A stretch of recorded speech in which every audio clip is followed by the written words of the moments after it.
हरे कृष्णा। श्रील प्रभुपाद की जय। आज हम भगवत गीता के ऊपर कुछ चर्चा करेंगे।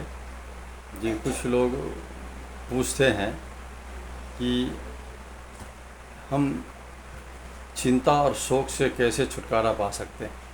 कुछ लोगों का प्रश्न रहता है। इसका उत्तर भगवत गीता के दूसरे अध्याय के 22 नंबर श्लोक पढ़ने से मिल जाएगा।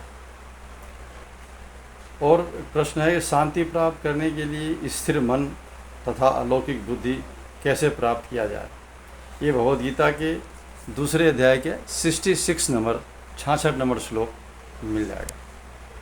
भगवान को अर्पित भोजन ही क्यों खाया जाए, भगवद गीता के तीसरे अध्याय के 13 नंबर श्लोक पढ़ने से मिल जाएगा उत्तर। अपने निर्धारित कर्तव्यों का पालन करते हुए भक्ति कैसे की जाए। प्रश्न आता है, जो गृहस्थ आश्रम में है वो लोग बोलते हैं कि भाई अपने निर्धारित कर्तव्यों का पालन करते हुए भगवान भक्ति कैसे की जाए गृहस्थ में रह। तो तीसरे अध्याय का 43 नंबर श्लोक पढ़ेंगे तो उत्तर मिल जाएगा। जीवन की पूर्णता को कैसे पाया जाए, जीवन की पूर्णता को कैसे पाया जाए। तो ये भगवद गीता के चौथा अध्याय का 9वां श्लोक है। ये पढ़ के आपको उत्तर मिल जाएगा।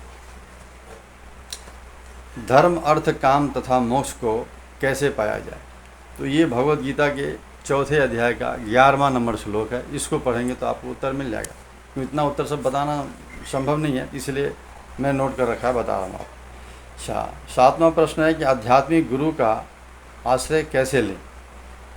इसका उत्तर आपको भगवद गीता के चौथे अध्याय का 34वां नंबर श्लोक मिल जाएगा। 8वां नंबर प्रश्न है कि क्या एक पापी भी दुखों के सागर को पार कर सकता है। पापी से पापी, बड़ा से बड़ा पापी भी इस दुख को सागर के पार कर सकता है। तो भगवद गीता के चौथे अध्याय का 36वां नंबर श्लोक पढ़ के उसका उत्तर मिल जाएगा। 9वां प्रश्न है कि मनुष्य दुखों के जाल में क्यों फंसा हुआ है। इसका उत्तर भगवद गीता के 5वें अध्याय का 22 नंबर श्लोक में मिल जाएगा। 10वां प्रश्न है शांति का सूत्र क्या है। तो शांति के सूत्र भगवद गीता के 5वें अध्याय का 29 नंबर श्लोक में मिल जाएगा। मन किसका मित्र है और किसका शत्रु। इसका उत्तर आपको भगवद गीता के 6वें अध्याय का 6 नंबर श्लोक में मिल जाएगा। 12 नंबर प्रश्न है क्या मन को नियंत्रित करके शांति प्राप्त की जा सकती है। भगवद गीता के 6वां अध्याय का 7वां नंबर श्लोक है। जरूर आप मन को नियंत्रण कर सकते हैं।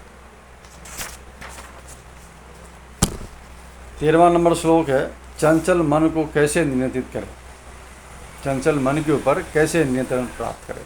तो भगवद गीता के 6वें अध्याय का 35 नंबर श्लोक है। 14 नंबर प्रश्न है कि पूर्ण ज्ञान क्या है। तो भगवद गीता के 7वें अध्याय का 2 श्लोक पढ़ लेंगे तो पूर्ण ज्ञान का आपको ज्ञान हो जाएगा। 15वां प्रश्न है मुक्ति कैसे पाएं। भगवद गीता के 7वें अध्याय का 7वां नंबर श्लोक पढ़ लें। माया को बस में करने का रहस्य क्या है। माया को बस में कर सकते हैं कैसे। भगवद गीता के 7वें अध्याय का 14 नंबर श्लोक पढ़ लें। 17 नंबर प्रश्न है कि पाप कर्म क्या है, उसे कैसे हटाया जाए। तो भगवद गीता के 9वें अध्याय का 2 श्लोक पढ़ लें। हमारा परम लक्ष्य क्या होना चाहिए, 18 नंबर प्रश्न है। इसका उत्तर भगवद गीता के 9वें अध्याय का 18 नंबर श्लोक पढ़ लें। 19 नंबर प्रश्न है क्या कोई व्यक्ति अपनी इच्छा के ग्रह पर पहुंच सकता है। पहुंच सकता है। 9वें अध्याय का 25वां नंबर श्लोक पढ़ लें। 20वां नंबर है क्या भगवान हमारे द्वारा अर्पित भोजन ग्रहण करते हैं। तो जो नियम है उसको आपको जानने के लिए 9वां अध्याय का 26वां नंबर श्लोक भगवद गीता में पढ़ लें। 21 नंबर प्रश्न है इस भौतिक संसार में आनंद पाने का माध्यम क्या है। तो इस भौतिक संसार में आनंद पाने का माध्यम मेरे हम लोगों को पता नहीं, क्या करना पड़ेगा। भगवद गीता के 9वें अध्याय का 34वां नंबर श्लोक पढ़ लेंगे तो आपको सब मिल जाएगा। हरे कृष्णा कृष्णा कृष्णा हरे हरे, हरे राम राम राम हरे हरे।